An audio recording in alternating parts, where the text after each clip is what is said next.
സ്വപ്നം കണ്ടത് ഭഗവതി.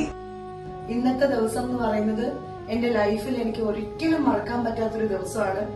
ഈ ചിത്രം ബിഗ് ബോസ് ഹൗസിൽ വെച്ച് ഞാൻ റിപ്പീറ്റഡ് ആയിട്ട് സ്വപ്നം കണ്ട ഒരു ചിത്രമാണ്. 2019 ഞാന് ശ്രാതൻ ചേട്ടനെ വിളിച്ചിട്ട് ഞാൻ പറഞ്ഞു, ചേട്ടാ ഇങ്ങനെ ഒരു ചിത്രം ഞാൻ കണ്ടുകൊണ്ടിരിക്കുന്നുണ്ട്, ചേട്ടൻ എനിക്ക് അതൊന്ന് വരച്ചു തരണം എന്ന് പറഞ്ഞു. ചേട്ടൻ അഡീഷണൽ ആയിട്ടുള്ള സഹസ്രപത്മമൊക്കെ കൊടുത്ത്, സഹസ്രദള പത്മം ഒക്കെ കൊടുത്ത് വളരെ മനോഹരമായിട്ട് വരച്ചിട്ടുണ്ട്. ഇത്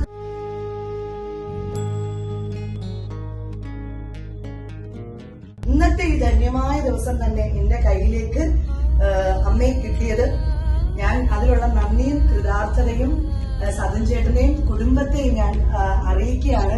ഇനിയും ഒരുപാട് ചിത്രങ്ങൾ വരയ്ക്കാനായിട്ട് ഈ കൈകൾക്ക് ഭാഗ്യം ഉണ്ടാവട്ടെ എന്നും, എന്താ പറയാ, ഈ കൈ ഭഗവതി കുടിയിരിക്കുന്ന കൈയാണ്. അപ്പൊ ഞാൻ ഒരു സദൻ ചേട്ടന്റെ കാലല്ല തൊട്ട് നമസ്കരിക്കേണ്ടത്, കൈയാണ് നമസ്കരിക്കേണ്ടത് ഞാൻ എപ്പോഴും വിചാരിക്കും.